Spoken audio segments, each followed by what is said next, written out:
Anyway, thank you all for coming to the last of our series of quantum materials themed BIMR seminars.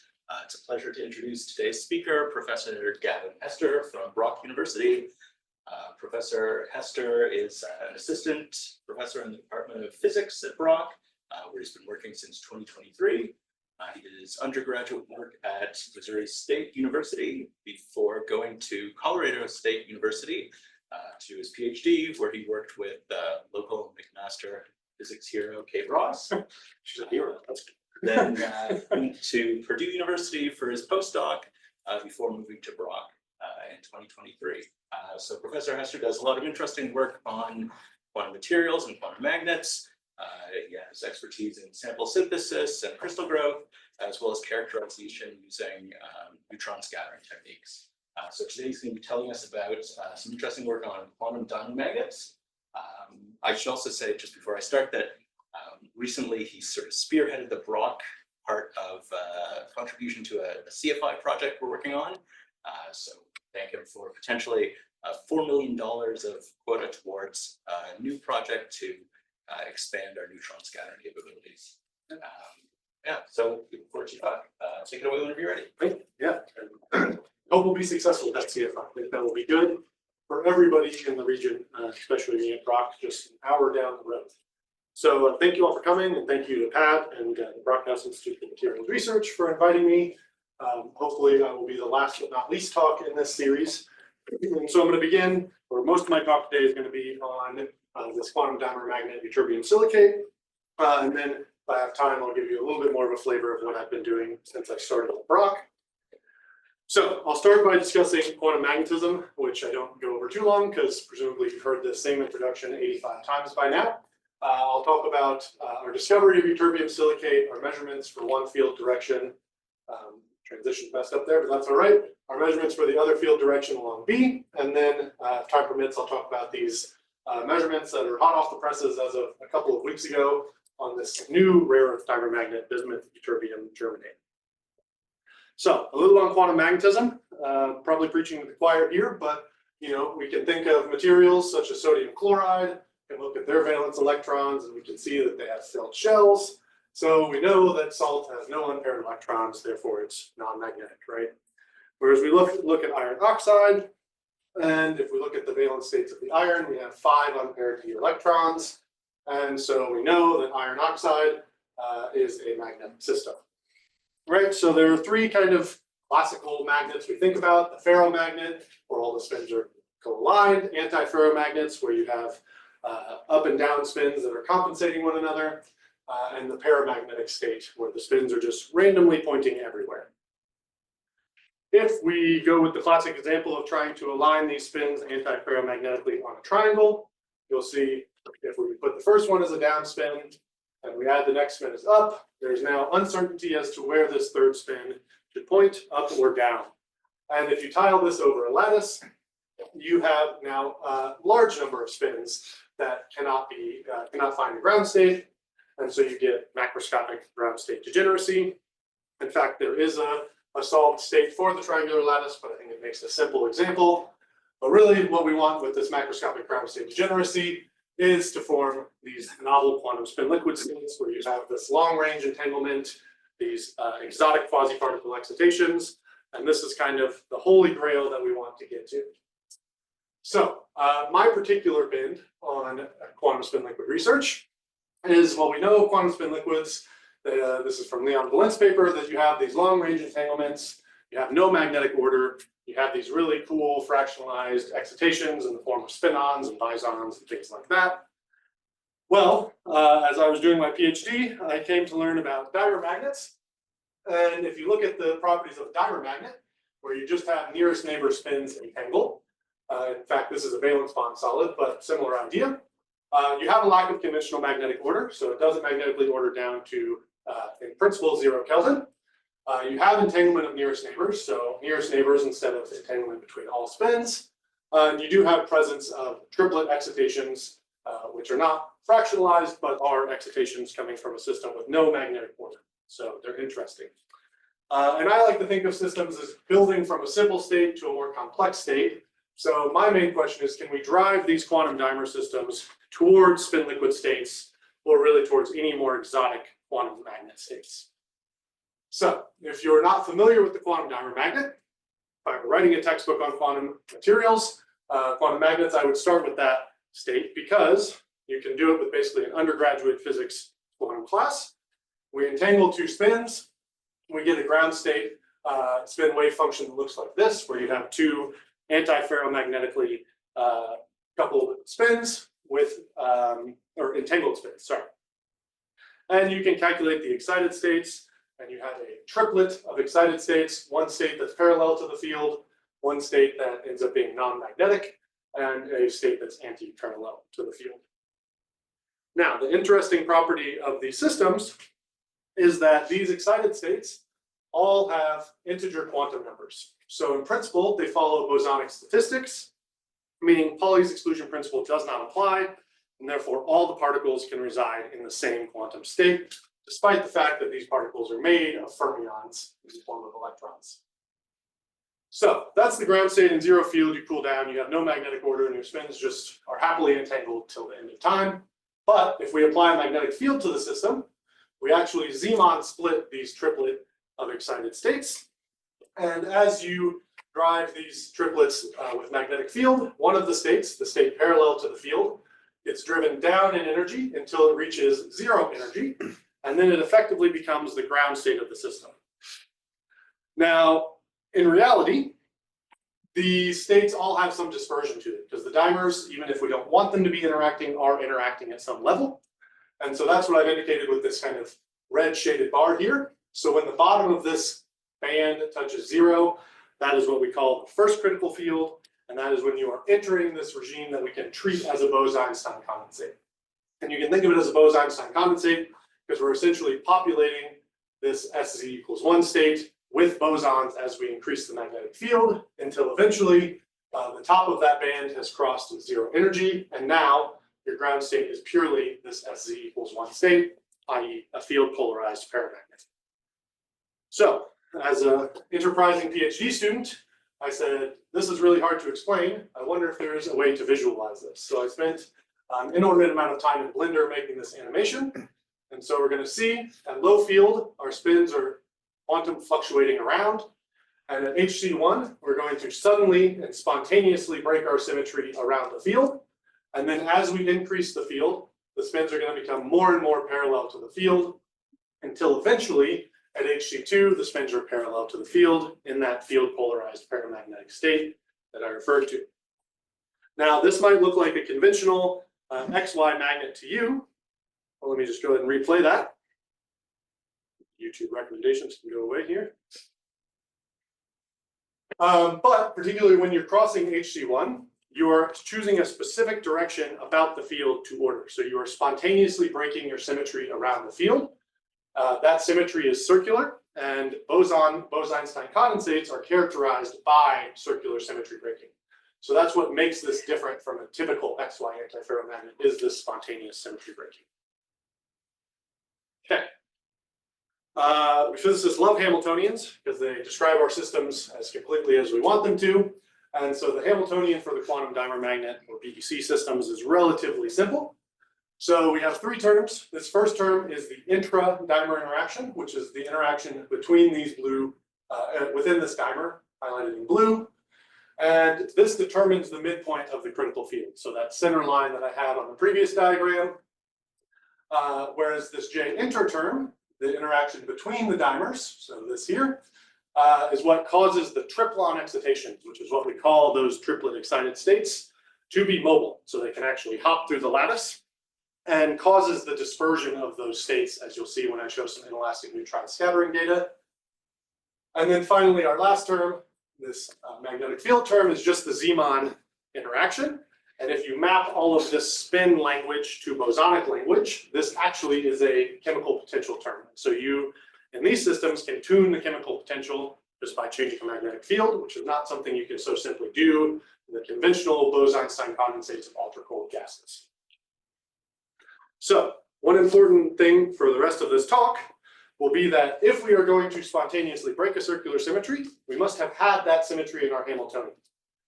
So J intra and J inter, these two interactions must be circularly symmetric, or U1 symmetric, for this system to be described as a Bose-Einstein condensate.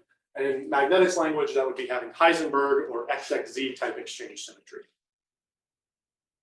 Okay, if we're trying to find a BEC system, what would we look for? Well, we measure our phase diagram with heat capacity or some other probe, and we'd see at low field, we have this quantum dimer magnet state where those spins are just entangled and randomly fluctuating. And then as we apply the field, we see a dome in the field versus temperature phase diagram, which we can treat as a Bose-Einstein condensate, but is also just kind of a special type of XY antiferromagnet. And so importantly, even though we have no magnetic order in this regime, we do have the presence of magnetic excitations. And then finally, we have the existence of a quantum phase transition, which is entering and exiting this Bose-Einstein condensate, characterized by that circular symmetry breaking. And this is actually what leads to what we call a Goldstone mode in the spectrum that I'll show you later. So lots of these systems have been discovered before. This is from a review paper by Vivian Zapf. And so you'll see there's lots of systems in here, and even more have been discovered since.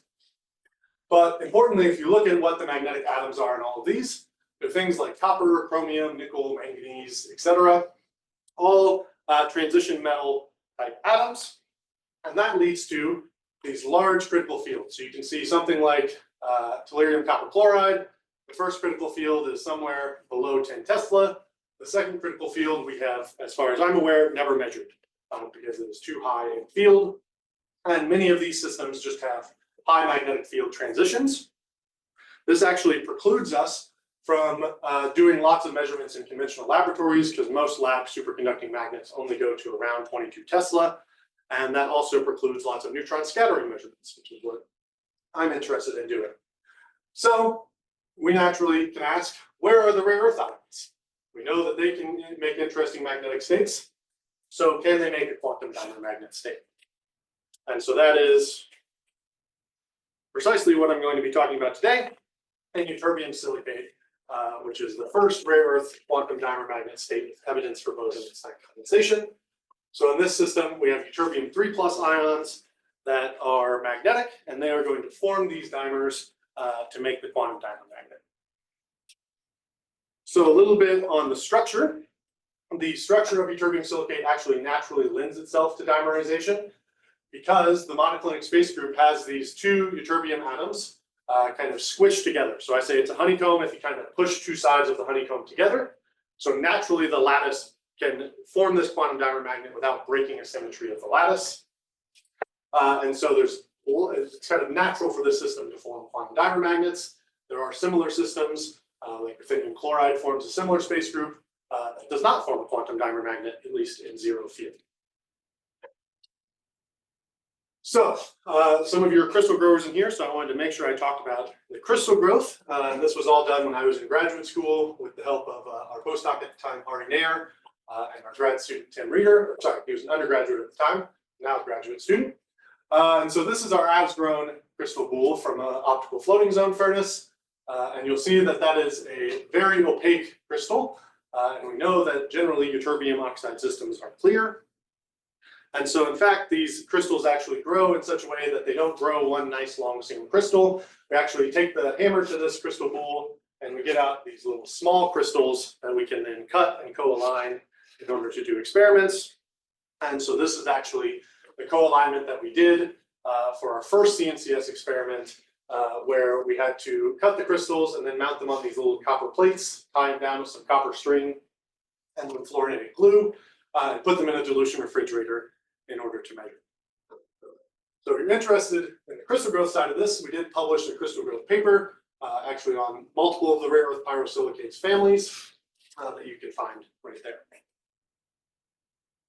Okay, so that's a little bit of the background on ytterbium silicate. Now I'm going to dive into the measurements. So the first set of measurements we did, this was all done while I was a graduate student, was for fields parallel to the C-axis. So in ytterbium silicate, grab my little toy here. We have these nice little dimers that form on these small bonds here. And so the C-axis is actually perpendicular to these honeycombs, so pointing out of the honeycombs. And so we chose that because we kind of thought that that might be the most interesting direction to apply the field along. And so we did some heat capacity, ultrasound, and inelastic neutron scattering. So I'll start with the heat capacity measurements. Here on the left, I'll highlight the region that I'm referring to on the right, and we'll talk about what signatures we see. So at low field, below about 0.4 Tesla, which you'll note is lower than any of the critical fields seen on that phase diagram I showed before. We see a broad peak in heat capacity, but we see no sharp anomaly that would indicate the magnetic order. We can actually fit this broad peak to a 4-level Schottky anomaly, which comes from the thermal depopulation of those triplet states into that singlet ground state. And then when we go into the antiferromagnetic regime that we think exhibits BEC physics, we don't actually see the peak at 0.5 Tesla, but based off kind of extrapolating the data, we expect that at lower temperature there should be a peak. But certainly when we get to 0.6 Tesla, we now see a nice lambda-like anomaly that indicates magnetic ordering is happening. And so we can track that peak throughout the phase diagram until we get to about 1.2 Tesla. And suddenly, we don't see a sharp peak anymore. Now it returns to being a broad peak. And this remains a mystery of what we are trying to understand with ytterbium silicate. All of our measurements indicate that if it's acting as a BEC, nothing has changed in that regard. But it's unclear why that sharp peak turns into a broad peak. And then at high field, now all the peak goes way up in temperature. And so now we just cool into a field polarized paramagnet state that's relatively boring. So to follow up on those and to really map out this diagram more extensively, because the yellow points are heat capacity, we had a collaborator from University of Sherbrooke and his students do ultrasound velocity measurements. And I like to describe ultrasound velocity measurements as kind of you hit your crystal and you measure the time that it takes for you to hear that signal come back. It's a very crude way to describe it. But since there's such high spin orbit coupling in these systems, the magnetism is inherently coupled to the lattice. So if something changes in the magnetism, you're likely to see it in a change in the velocity of sound in the system. So I'll focus on the 50 millikelvin data, which is this bottom line in dark purple. And at low field, beneath HC1, about 0.4 Tesla, we see essentially no change in velocity with field. That makes sense because these spins are just quantum fluctuating around. They don't care what direction or what the field is doing. Yeah. Sorry, to go back to the heat capacity.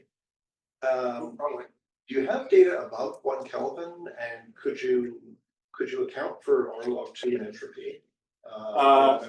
Yes, we do have data above, and yes, at some point I did fit that to R log 2. I think I have it in one of my many backup spots, but yeah, we can fit it to R log 2. Yeah. So you've got all the entropy. Yep. We've recovered all the entropy by the time we get to this temperature. Yep. But you'd have to get it at higher temperatures, right? Because your heat capacity is still going up. Or yes, sorry, that's what I meant. Yes, if we heat up, we recover all that entropy, right, whichever way you want to do that. Yeah. Okay, so yes, once we reach HC1, now those spins have spontaneously broken that symmetry in the plane, and so now you can imagine the magnetic field is causing a torque on the spin. That's going to then change the way sound moves through the lattice, so we see a change in the ultrasound velocity measurements. As we increase the field, we see kind of another change in slope, and what I like to call a mystery field, where that sharp peak went away. So this is corroborating that something is happening there. And then finally, when we get to HC2, we've now got spins parallel to the field, so there's roughly no torque on the lattice from applying a field, so it returns to kind of a flat value past that. Importantly, these are measurements for the field along C star. Since this is monoclinic, C star is 12 degrees away from C. So these numbers could be off by a little bit, but we generally see the same trend. So to follow up on those, we did some inelastic neutron scattering measurements at the cold neutron chopper spectrometer at NIST, or 2 sets of them. I'm going to talk about the first set now. And again, here on the left, I'm going to highlight whatever region the data I'm showing is referring to. And so this is our inelastic spectra. If you haven't seen these before, the x-axis here is essentially momentum transfer. The y-axis is energy, so we're essentially measuring dispersion relations. And so In this, we see no magnetic Bragg peaks, which would be down here at the elastic line that I'm not showing. So we've confirmed that there's no magnetic order. And even though there's no magnetic order, we see this excitation appearing in our data.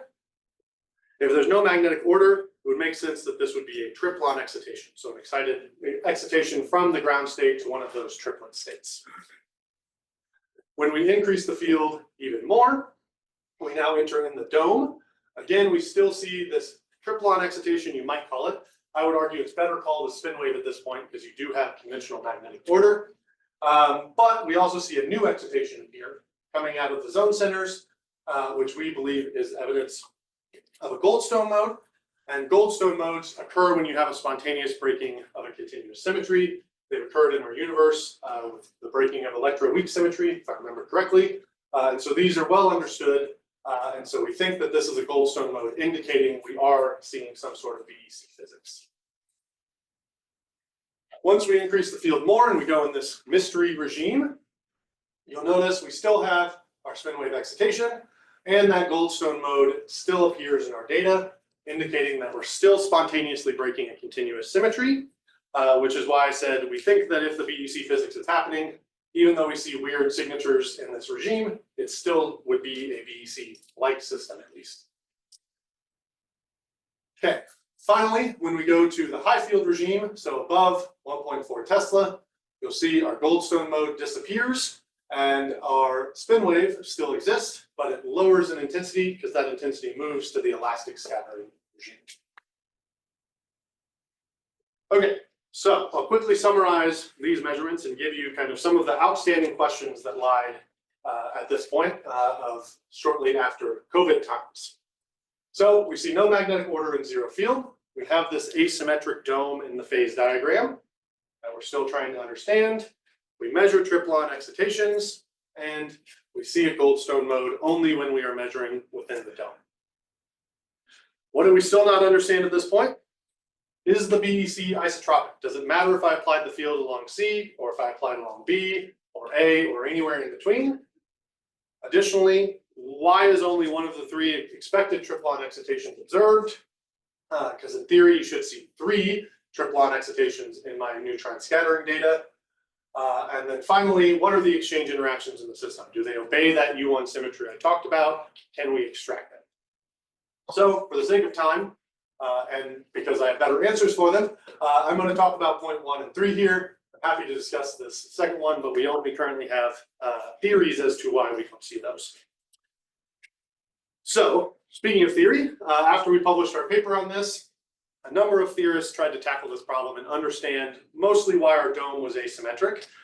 And so it began with Rajiv Singh's group publishing a paper, and they performed various theoretical calculations, and they argued that a staggered G-tensor and slight perturbations to Heisenberg exchange reproduce our results. We don't believe that a staggered G-tensor is symmetry allowed in this system, so we don't think that's quite true. But it could be that the slight perturbation to Heisenberg exchange is the case. Followed up by that was another group that performed variational Monte Carlo simulations. They argue that this dimerized antiferromagnet we've seen in an external field will generically introduce or induce an intermediate state with long-range order. So they just kind of said the structure of your system means this is always going to happen. And then finally, another paper from people at the Flatiron Institute, amongst others, essentially followed up on these 2 works and argued that the G-tensor anisotropy is irrelevant. So even if that staggered G-tensor was allowed, it doesn't matter for the temperatures we measure at. And they also kind of argued that the signatures we see are intrinsic to what they call the isotropic breathing honeycomb lattice, which is just this lattice here.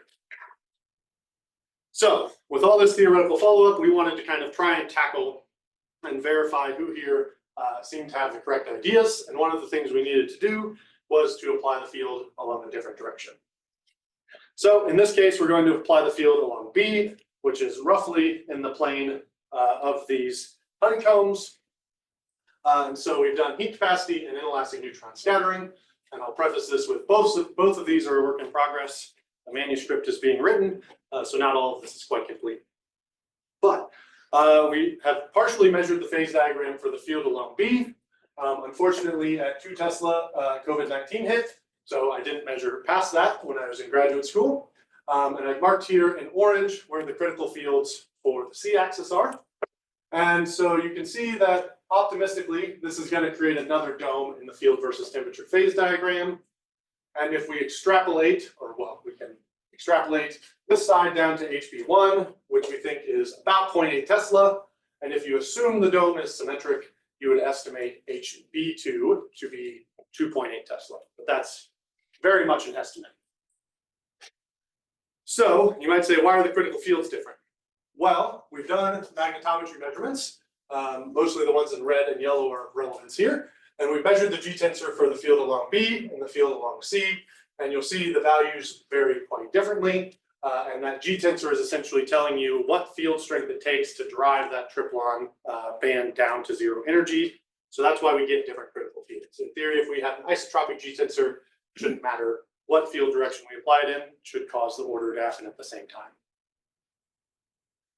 So with that, we optimistically went and proposed another CNCS experiment for this same field along B. And so here I've shown all the slices for all the data we've got, but essentially we'll think about it the same way we did before. At low field here at 0 Tesla, we see our spin wave, our triplon excitation. There was no magnetic ordering in the elastic regime. As we increase the field to 1 Tesla, in theory, we think we should be in this dome that we expect to occur. We still see our excitation. There's nothing near the elastic line that we could confidently say is a Goldstone mode. And you might think, okay, well, maybe we're not in the phase there, but even when we go up to 1.8 Tesla, where we really think we should be in the phase, again, we see a spin wave excitation, but no signs of a Goldstone mode. And this story persists at 2.4 Tesla and 3 Tesla, where we see no Goldstone mode, but we do see our spin wave excitation. And finally, we get to 5 Tesla, which is far above where that dome should occur. And now we gain back intensity to our inelastic spectra. And partially the statistics on this are much higher. So that's part of why this has much higher intensity. So from this, we see no signature of a Goldstone mode. That means our Hamiltonian must be XXZ symmetric. Heisenberg symmetry should not be possible in order for that Goldstone mode to form. Because we don't see a Goldstone mode, Heisenberg symmetry should not be possible. So that's one conclusion we can get from this data. Since we applied the field along a different direction, we can actually probe a different direction and momentum of the crystal lattice. And this is where things get even more interesting. So at 0 Tesla, you will see there is no excitation that even the kindest neutron scattering eye could observe in there. This little background bit here was also for the other field directions. If we increase the field to 1 Tesla, so presumably we are within that dome at this point, again, no excitation appears. So there's no triplon excitations along this direction below 0.8 Tesla, which is intriguing. When we do go above within to the dome, or we're confidently within the dome, we now do see an excitation, but it's incredibly flat. And even when we go up to 3 Tesla, now we're near probably the upper edge of the dome, we do still see a flat excitation. But both of these, this not seeing the triplon excitation at low field and seeing a essentially dispersionless within our resolution, more or less, excitation at high field indicates that the triplons are unable to move between the layers of the honeycombs. Because we would expect that a neutron should be able to make them hop between the two if there was some exchange interaction between them. So we had all this data, and really the purpose of the second experiment was try to extract the spin interactions. Everything else I showed you was a great bonus to get from it.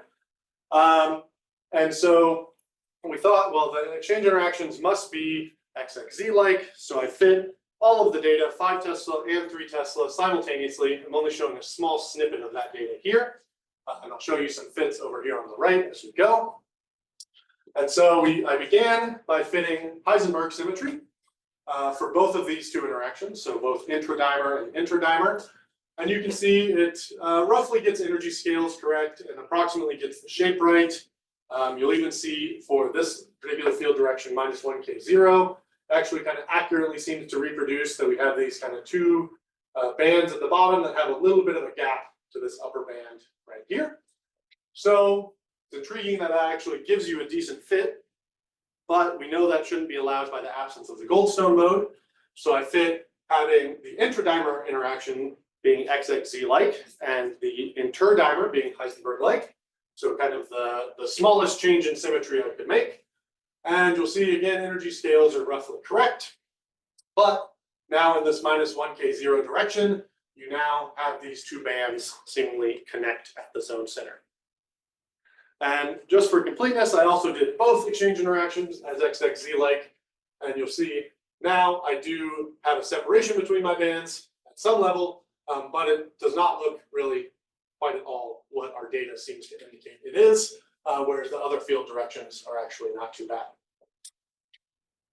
So qualitatively, Heisenberg-Heisenberg interactions give the best fit. But quantitatively, if we look at the reduced chi-squared, which I recognize is well being overfit because these are much smaller than 1, you have similar reduced chi-squared, but qualitatively, the data doesn't look like we should expect it to. So there's a bit of a mystery here. So kind of conventional thing to do here is to think, well, maybe there's a large amount of phase space with similar error that we need to explore. And so I wrote some spin W code that essentially calculated the error for a large phase space of exchange interactions. So on the left here is Heisenberg-Heisenberg interactions.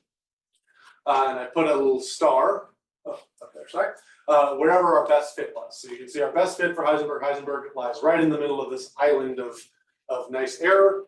When we go to XXZ and Heisenberg interactions, obviously this one's harder to show in 2 dimensions, so I've just chosen the best area that had our parameter that we chose. And you can see in this area, there's even more phase space of exchange interactions that provide similar levels of error. And then finally, for XXZ exchange, yet again, the phase space that gives similar error values is quite large.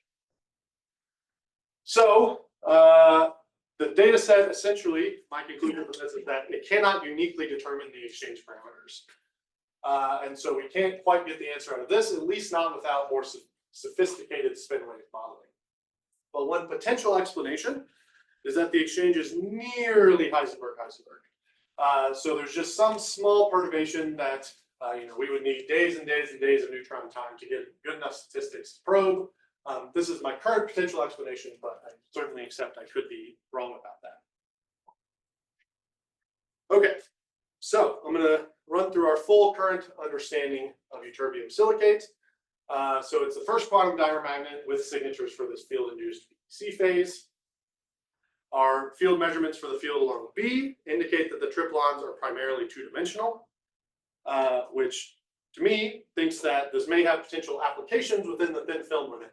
Because I didn't mention it, but ytterbium silicate is actually used as an environmental barrier coating for jet engines. So lots of people have made thin films of ytterbium silicate. As far as I'm aware, they've never made one with nice order. It ends up being kind of amorphous-like film.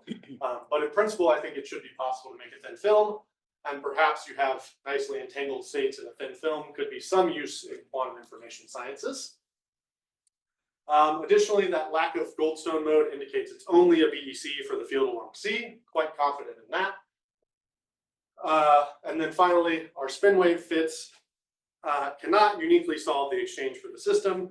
And so really, we need additional phase diagram measurements to map out the rest of that, presumably dome.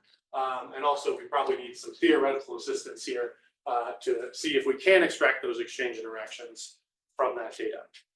So before I jump to the next part of the talk, which is a slight shift, are there any questions while we grab a drink of water? So the spin wave theory calculations that you're doing, they assume that you've got some some real spin a half degree of freedom. Yep. Which means mz equals plus minus a half. Yep. Which might not be relevant here, given that you've got whatever the ground state doublet is for the J equals 7 halves of the ytterbium 3 plus. Right. So yeah. So I mean, if your ground state doublet isn't made up of mj equals plus or minus a half, then the intensities of the matrix elements going from that ground state doublet to the excited states will be different. Yeah, if I'm not mistaken though, spin wave, or at least spin W's implementation does not fit the intensities at all. So the intensity is basically irrelevant to the fits that spin W does. Mhm. So I would guess a complicated fit would be able to use that fact, but at least the way spin W is implemented, I think it's really just where you see your spin excitation is all spin W uses to calculate if you have the correct model. Right, but it could determine whether you see them at all or not, for example. Oh, yes, yeah. Certainly, yeah. If since we have a pseudo spin, yeah, if we're not actually at a spin 1/2, then yes, we wouldn't see those other triplets and we can't use that to fit our spin waves. But by the time we're in the field polarized limit, we should just have a spin wave mode. So it shouldn't matter as much, I guess, the ground state wave function. Or am I missing what you're saying there? It pretty much always matters what the ground state is, right? Because that's basically how you do any of the calculations.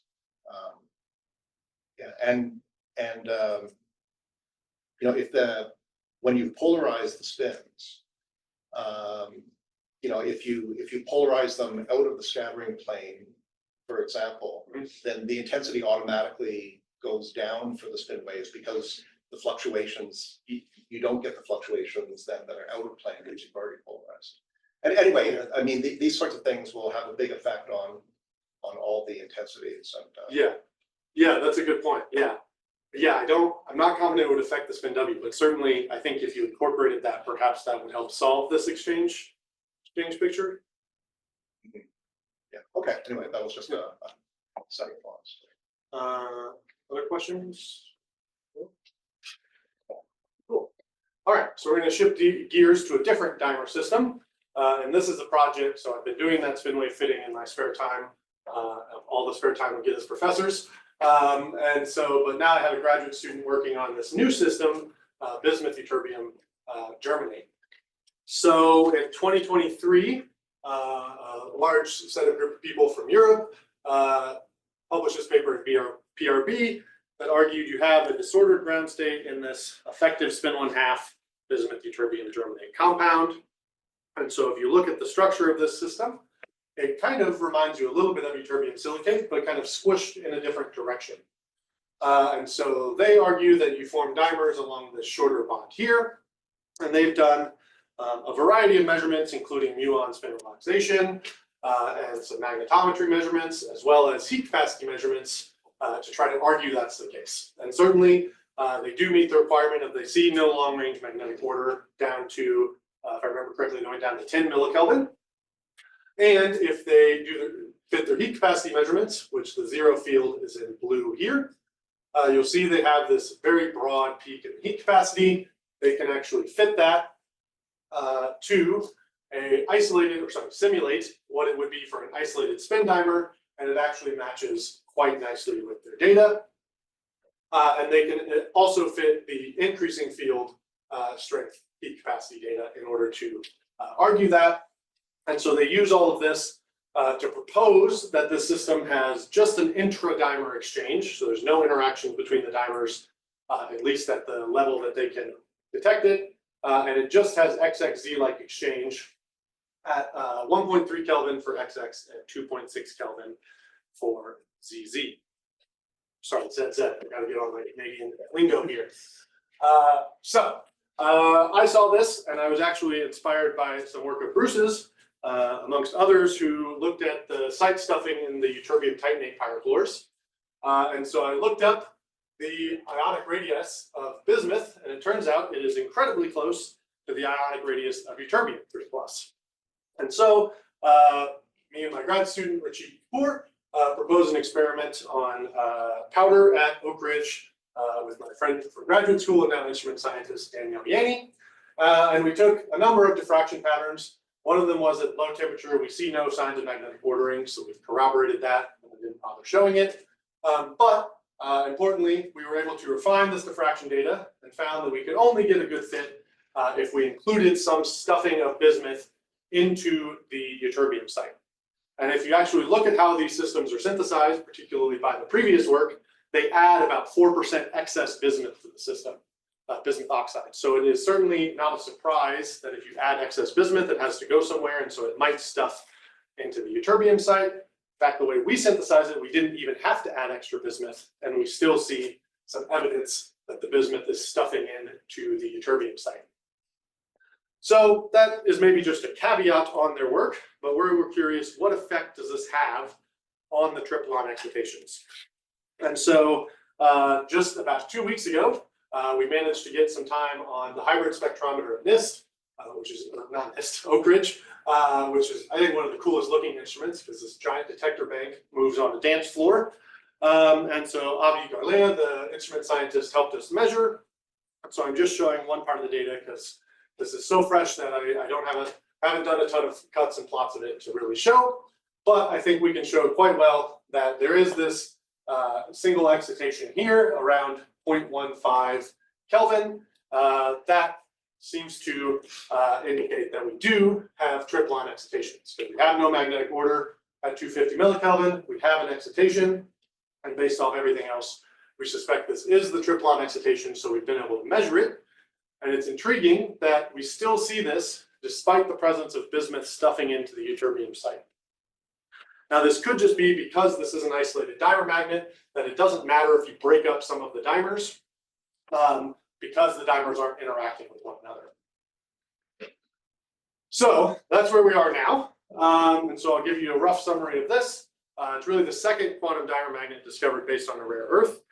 It didn't seem like they saw evidence of BEC physics, probably because the dimers were isolated. So you don't have that band in order to drive to zero energy. It would just, if they're perfectly isolated, just be kind of a singular point that it reaches zero field. We've shown that there's significant bismuth stuffing due to the similar ionic radius. Despite the stuffing, the Triplon excitations are still present and robust, actually, even up to 10 Kelvin or more. You can actually still see a hint of them even up to 100 Kelvin. So our future work for this includes kind of analyzing this high-spec data further, analyzing the structure factor to confirm that the dimers are indeed occurring where they're proposed, and as well as looking more at the temperature dependence of those excitations. And then this is kind of where my work is deviating off of crystal systems, but my crazy idea is, can we make a quantum dimer magnet in an amorphous system? And so I have this image of this instrument here, which is actually called a melt casting furnace. And so this should be hopefully sitting in our loading dock at Brock right now. But this is used for making amorphous materials. So there's a coil inside here, essentially like a crystal pulling furnace, that will melt stuff in a graphite crucible. And you got this lever right here that you can pull to pour out all of your melt onto a copper plate and make an amorphous material. And so I think bismuth ytterbium germanate in terms of rare earths is a great candidate for this, because we know that it's robust to bismuth stuffing, so it's robust to some level of disorder. So perhaps even when you break essentially all of the order of the system, you might still get this quantum state in an amorphous system. With that, I'd like to thank all of the tons of people who helped over the years. I guess the McMaster hero, Kate, is on there as well as all the people from Oak Ridge and our collaborators, as well as my postdoc advisor, Arnab Banerjee, who we did the field along B measurements with, as well as my students at Brock, who have helped with lots of this work. So with that, I will take any questions you might have.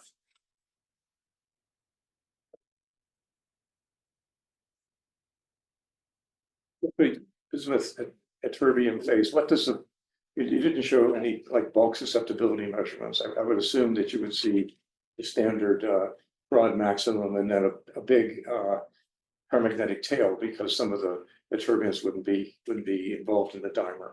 Yeah, so I would have thought the same thing. I don't, if I remember correctly, that paper only measured the susceptibility at 1.8 Kelvin, which I would expect you to still see it, but they don't see any tail from it. However, they do, without mentioning it, they calculate how many free ions they have for their heat capacity as they field polarized, and they actually see about 8% of their, they're missing 8% of their ions being field polarized. So I think even in this other work, there's evidence that they had bismuth stuffing, but they didn't notice it because they only did X-ray diffraction. But yeah, I'd expect you to see a Curie, like a Curie tail thing, but if I remember correctly, it's not, doesn't show up in their data. Yeah. The specific heat data you showed for that sample, none of it seemed to go to zero at zero temperature. This one? Yeah. The zero field one does. Right, but the other ones don't. I don't remember for sure. There might have been an artificial offset on this plot. I don't remember off the top of my head. But certainly they do get to zero for the zero field.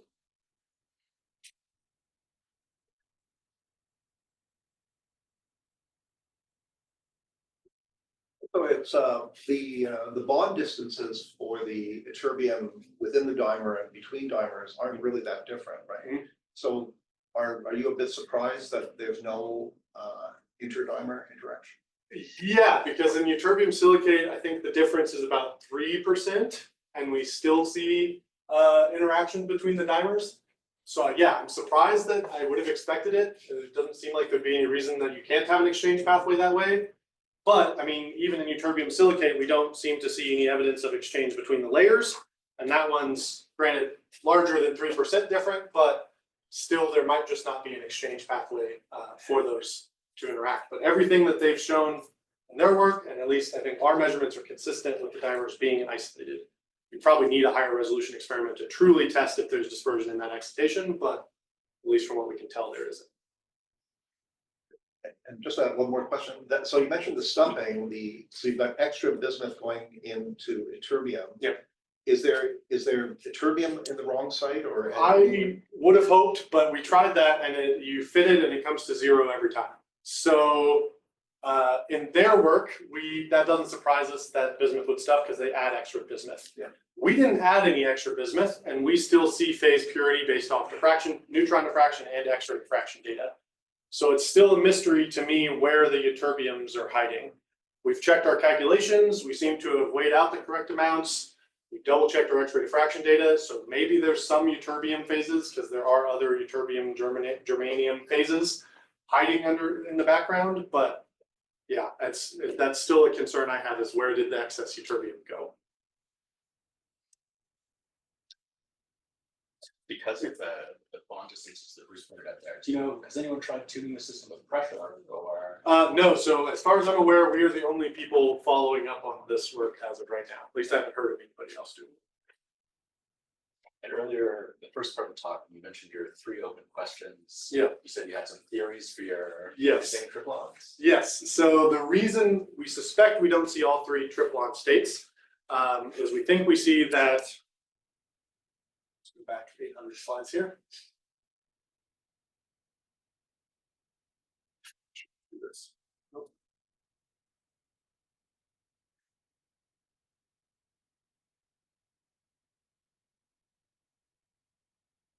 That maybe aren't rare earth experts in the field. I wanted to make sure I had this on here. Yes, so we think that we're exciting triplons from this state into this state.